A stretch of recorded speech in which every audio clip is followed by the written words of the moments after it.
You think life slows down after 65? Think again. In America, retirement has become a privilege, not a guarantee. Millions of seniors are still working, into their 70s, 80s, even 90s. Not by choice, but because they have no other option. And the price they pay? Their health. Behind the image of independence lies a system ignoring the real hidden health risks. A weakening hearts, skyrocketing risk of stroke.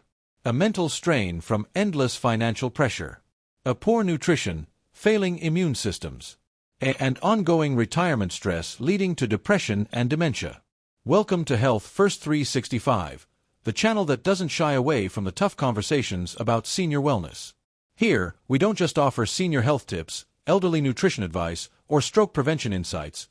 We expose the truths that are often ignored, from silent heart disease to the lives abandoned beyond retirement. If you're approaching your golden years, or watching your parents age quietly, stay with us.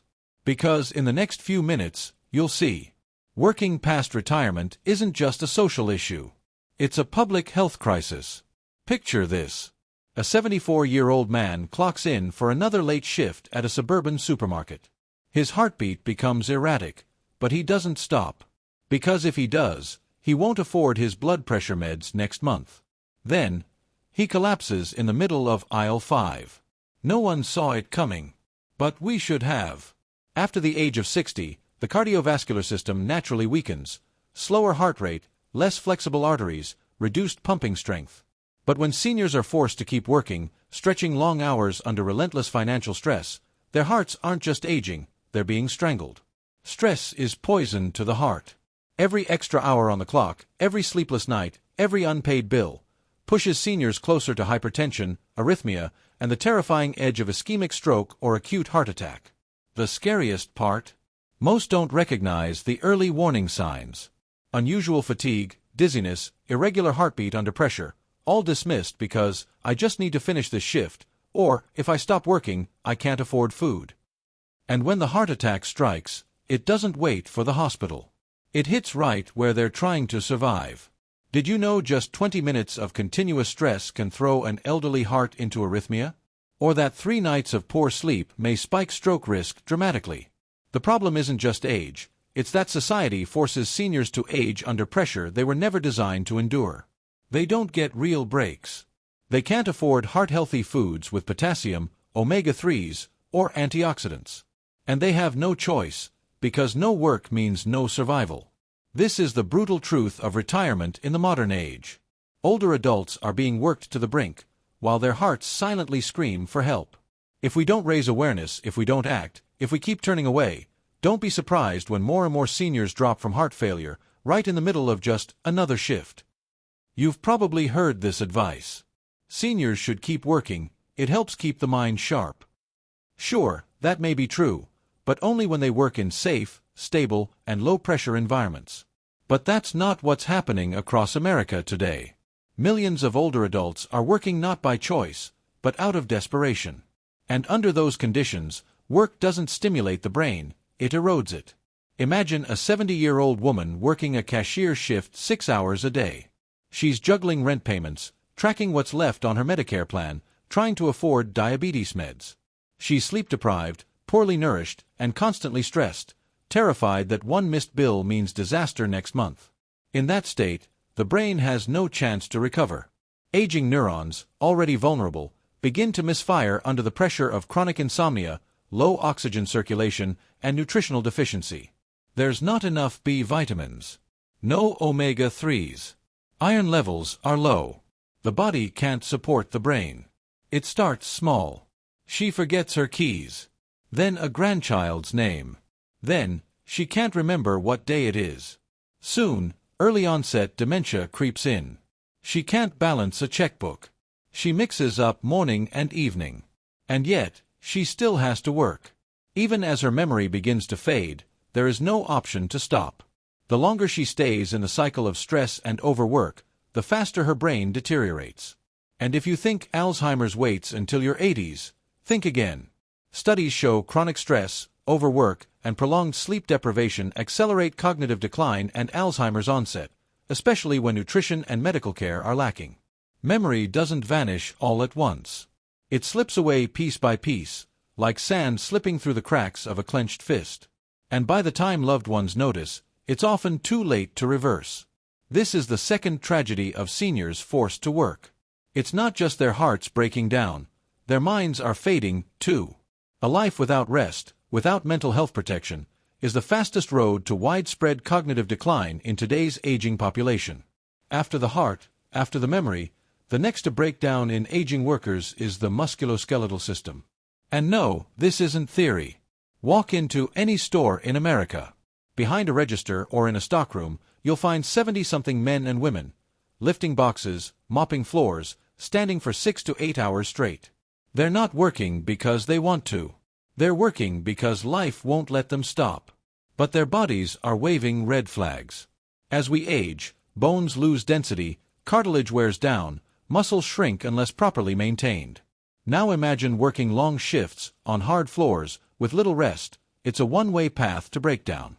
Knee osteoarthritis, chronic back pain, herniated discs, even partial paralysis.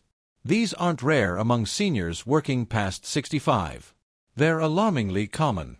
And worse, when bone density drops without notice, even a minor stumble or missed stair can cause a hip fracture or pelvic dislocation. At that age, recovery may never fully happen. Do you know what often follows a serious fall in the elderly? Not just casts or weeks of pain, but a full body collapse, mobility loss, forced bed rest, appetite loss, depression, respiratory issues, and gradually, a fading will to live. This is the brutal cost many seniors are paying, just for standing when they should be sitting. Seniors should not be pushed into physically demanding jobs. Not because they're weak, but because their bones and joints no longer regenerate like before. Imagine an old bridge, worn down by 70 winters, forced to carry trucks every day. It doesn't collapse because it's faulty. It collapses because it's pushed past its limit. So it is with the aging body. A fall at 70 is not the same as a fall at 30. It can be the start of an irreversible decline. And the saddest part? These falls don't come from fate. They come from long work schedules, slippery floors, poor footwear, calcium-deficient diets, and systems that no longer protect seniors. If we keep forcing seniors to stand where they deserve rest, then don't be surprised when their bones break, and their spirit breaks with it. After the heart breaks down, after memory slips away, after joints begin to crack with every step, what's next to suffer is the gut, and how we feed the body itself. Seniors who are forced to work aren't just losing strength, they're losing the ability to nourish themselves properly. Ask a 70-year-old working the night shift, juggling bills and praying her lights stay on, does she have the time, money, or energy to cook a proper meal? Salmon, leafy greens, oats, walnuts? The answer, almost always, no. So they eat what's cheap, what's fast, what's filling, but not what the body needs. And that's when the toxic cycle begins. Skipping meals throws off digestion, acid overproduction, gastritis, reflux, digestive disorders. Lack of nutrients, deficiencies in iron, zinc, vitamin B12, fatigue, weakness, brain fog, vulnerability to illness. Too little protein, muscle wasting, decreased mobility, higher fall risk. All of this happens quietly, daily, inside the very bodies of those who should be receiving the best care. We look at their weight and assume they're fine. But inside, they're silently malnourished. Think only kids need vitamins? Wrong. Seniors need even more, because they absorb less, process slower, and their bodies are more fragile. Without B12, nerves degrade. Without zinc, wounds don't heal. Without iron, the heart struggles. Without omega-3s, memory fades faster. They keep working, but their bodies aren't equipped for the work. So even without a fall, even without an accident, they are collapsing, from the inside out. Did you know? A study by the U.S. National Institute on Aging found that nearly 40% of working seniors over 65 show signs of malnutrition, even if they look completely fine on the outside. No gut health, no strong immunity, no proper nutrition, no resistance to illness. And if we keep turning a blind eye, it won't be old age killing them, it'll be poverty-fed malnutrition. At the end of it all, when the heart is worn, the mind fades, the bones crack, and the gut can no longer nourish, what breaks next is the immune system. And when that last line of defense falls, the body begins to reveal its weakest point. Chronic stress, sleepless nights, nutritional neglect, non-stop work. Any one of these is dangerous. But when they collide all at once, they create a perfect storm that destroys immunity. The elderly already have weaker immune systems. But when they're forced to keep working, without rest, without proper food, their bodies can no longer defend themselves. Notice how often they stay sick longer. A cough that never goes away. A tiny scratch that takes weeks to heal. Fatigue after a minor cold. This isn't just aging. This is the immune system giving up. And once immunity crashes, the doors open. Bacteria cause pneumonia. Viruses attack the lungs. Urinary infections spread easily. And worst of all, abnormal cells, which the immune system once destroyed, begin to grow into cancer. Chronic conditions come roaring back: uncontrolled diabetes, worsening COPD, unpredictable blood pressure. With no line of defense, everything returns, stronger, faster, and more lethal. But here's the part that hurts the most. Many seniors don't die from the work itself. They die from the quiet, relentless illnesses that work has triggered. They work to survive, but pay with their lives.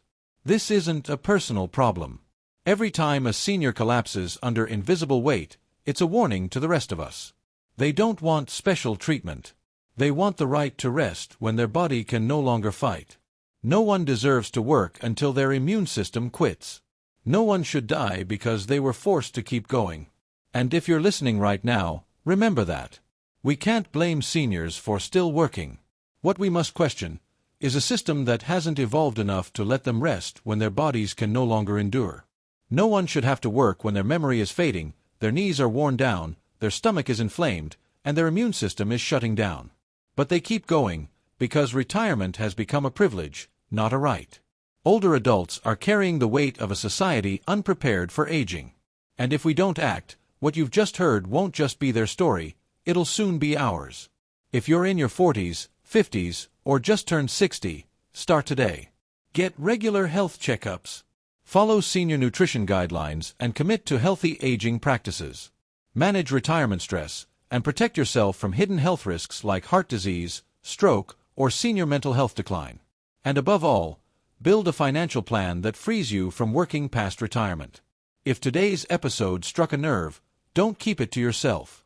Share it with your parents, loved ones, or colleagues, because some of them may be working in silence. Make sure to subscribe to Health First 365 for more powerful insights, senior health tips, expert advice on elderly nutrition, stroke prevention, and everything you need for senior wellness. Check out our recent episodes on fall prevention, what to eat after 60, or coping with post-retirement loneliness. Let's make sure growing older is no longer a silent struggle, but a journey of strength, dignity, and choice.